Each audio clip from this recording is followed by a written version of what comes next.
तो चलिए आज की इस चर्चा में सीधे मुद्दे पर आते हैं। आपने देखा होगा कि सरकारी आदेशों और सर्कुलर्स की भाषा अक्सर इतनी उलझी हुई होती है कि असल बात समझना काफी मुश्किल हो जाता है ना? लेकिन आज हम उत्तर प्रदेश सरकार के उस हालिया शासनादेश को डिकोड करने वाले हैं, जिसने राज्य के सरकारी कर्मचारियों और खासकर यूपी के बेसिक शिक्षा और प्राइमरी शिक्षकों के वेतन पर सीधा असर डाला है। ये सारी जानकारी बिल्कुल ऑफिशियल डॉक्यूमेंट से ली गई हैं, तो आइए देखते हैं कि आखिर इस शासनादेश में क्या खास है। और ये रहा वो जादुई आंकड़ा 60। जी हाँ, 60। इस पूरी चर्चा में सबसे पहले इस नंबर को समझना बहुत जरूरी है। आपका महंगाई भत्ता, जिसे हम आमतौर पर डीए कहते हैं, उसे ऑफिशियली बढ़ाकर 60% कर दिया गया है। अब देखिए, जो लोग सरकारी सैलरी स्ट्रक्चर को समझते हैं उन्हें अच्छे से पता है कि ये कोई छोटी मोटी बात नहीं है। ये एक बहुत बड़ा बदलाव है जिसका सीधा असर आपकी टेक होम सैलरी पर पड़ने वाला है। भाग 1, 60% की बढ़ोतरी और इसके आधिकारिक आदेश पर एक नजर डालते हैं। अब 60% वाली ये बात कोई हवाई नहीं है। ये रहा उत्तर प्रदेश शासन का बिल्कुल ओरिजिनल और वेरीफाइड सरकारी पत्र। इसे वित्त अनुभाग 1 से अपर मुख्य सचिव दीपक कुमार जी ने 21 मई 2026 को जारी किया था। इस डॉक्यूमेंट को ध्यान से देखिए। ये डीए रेट्स में हुए इस बड़े अपडेट पर पक्की मोहर लगाता है। इसमें बिल्कुल साफ साफ लिखा है कि 1 जनवरी 2026 से महंगाई भत्ते की नई दर 60% होगी। जब हमारे सामने ऐसे ओरिजिनल डॉक्यूमेंट्स होते हैं ना, तो किसी भी तरह के कंफ्यूजन की कोई गुंजाइश ही नहीं बचती। भाग 2, आखिर इस बढ़ोतरी का फायदा किन किन लोगों को मिलने वाला है, खासकर हमारे प्राइमरी शिक्षकों को। तो अब सबसे बड़ा सवाल, इस 60% बढ़ोतरी का सीधा फायदा आखिर किन किन विभागों को मिलेगा? देखिए, इस शासनादेश के पहले पन्ने पर ही लाभार्थियों की पूरी लिस्ट दी गई है। इसमें नियमित राज्य कर्मचारी, सहायता प्राप्त शिक्षण संस्थान, प्राविधिक शिक्षण संस्थान और शहरी स्थानीय निकायों के कर्मचारी शामिल हैं। लेकिन यहाँ सबसे ज्यादा फोकस करने वाली बात है यूपी के बेसिक शिक्षा और प्राइमरी शिक्षकों का इस लिस्ट में होना। इतने बड़े राज्य में प्राइमरी शिक्षक ही तो हमारी एजुकेशन सिस्टम की असली रीढ़ हैं।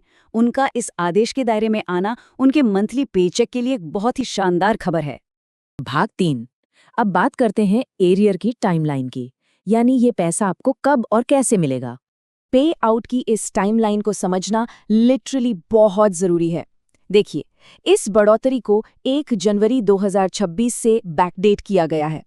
इसका सीधा सा मतलब ये है कि जनवरी से लेकर 30 अप्रैल 2026 तक पूरे 4 महीनों का जो भी डिफरेंस है वो आपके एरियर यानी बकाया राशि के तौर पर जमा होगा, और फिर आधिकारिक तौर पर मई 2026 की सैलरी के साथ ये बढ़ा हुआ 60% डीए आपको कैश के रूप में मिलना शुरू हो जाएगा।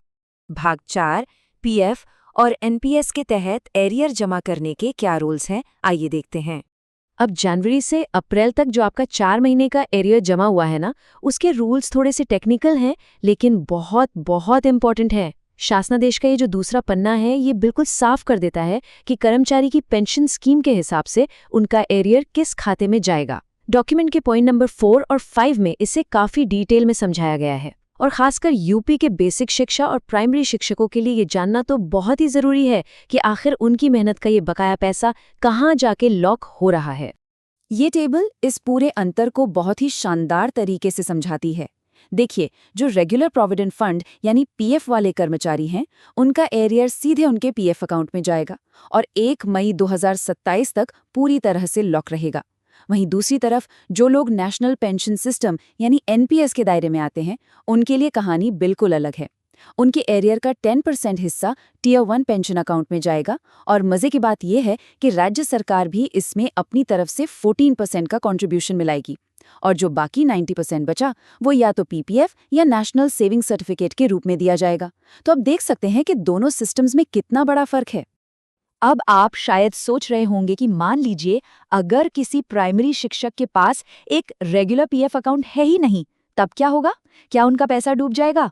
बिल्कुल नहीं। शासनादेश में ये क्लियर किया गया है कि ऐसे मामलों में एरियर का पैसा पूरी तरह से सुरक्षित रहेगा और उसे पीपीएफ यानी पब्लिक प्रोविडेंट फंड में जमा किया जाएगा या फिर नेशनल सेविंग सर्टिफिकेट के तौर पर दिया जाएगा। और हाँ, अगर रकम के किसी हिस्से का सर्टिफिकेट नहीं बन पाता है, सिर्फ तभी वो हिस्सा कैश में दिया जाएगा। भाग 5 रिटायर हो रहे कर्मचारियों के लिए आखिर क्या अपवाद रखे गए हैं। अब उन सीनियर कर्मचारियों और शिक्षकों का क्या, जो अपनी सर्विस के बिल्कुल आखिरी पड़ाव पर हैं? क्या उन पर भी ये एरियर लॉक इन वाले नियम लागू होंगे? ऑफिशियल ऑर्डर के छठे पॉइंट में एक बहुत ही क्लियर कट एक्सेप्शन दिया गया है। ऐसे शिक्षक जिनकी सर्विस इस शासनादेश के आने से पहले ही खत्म हो गई है, या जो 1 जनवरी 2026 तक रिटायर हो चुके हैं, या फिर जो अगले 6 महीनों के अंदर रिटायर होने वाले हैं, उन्हें इस एरियर लॉक इन से पूरी छूट दी गई है। मतलब उन्हें उनके डीए के बकाये का पूरा पैसा सीधे कैश में मिलेगा, कोई लॉक इन नहीं। इस आदेश के आखिरी पेज पर अगर आप नजर डालें तो आपको समझ आएगा कि इसे लागू करने के पीछे कितनी बड़ी एडमिनिस्ट्रेटिव मशीनरी लगी हुई है। इसकी कॉपियां पूरे राज्य के टॉप ऑफिशियल्स को भेज दी गई हैं, चाहे वो महालेखाकार हों, चीफ ट्रेजरी ऑफिसर्स हों या फिर एजुकेशन डायरेक्टर्स। इतनी बड़ी डिस्ट्रीब्यूशन लिस्ट का सीधा सा मतलब यही है कि सभी कोषागारों और शिक्षा विभागों में इस आदेश का तुरंत और बिना किसी देरी के पालन होना चाहिए। तो जैसे जैसे हम आज की इस चर्चा को खत्म कर रहे हैं, ये पूरी सिचुएशन हमें एक बहुत ही बड़े सवाल के साथ छोड़ जाती है। डीए के 60% के इस ऐतिहासिक आंकड़े को छूने के साथ साथ एरियर को लॉक करने की ये 2 बिल्कुल अलग रणनीतियां, यानी पीएफ वर्सेस एनपीएस, यूपी के प्राइमरी शिक्षकों की लॉन्ग टर्म फाइनेंशियल प्लानिंग पर कैसा असर डालेंगी? क्या ये कंपल्सरी लॉक इन उन्हें भविष्य के लिए एक मजबूत सेविंग बनाने में मदद करेगा, या फिर इन टेक्निकल रोल्स के चलते उन्हें अपने फाइनेंशियल प्लान्स में बदलाव करने पड़ेंगे? ये वाकई सोचने वाली बात है, जिस पर आगे चलकर काफी चर्चा होने वाली है। खैर, आज के इस विश्लेषण में मेरी तरफ से बस इतना ही।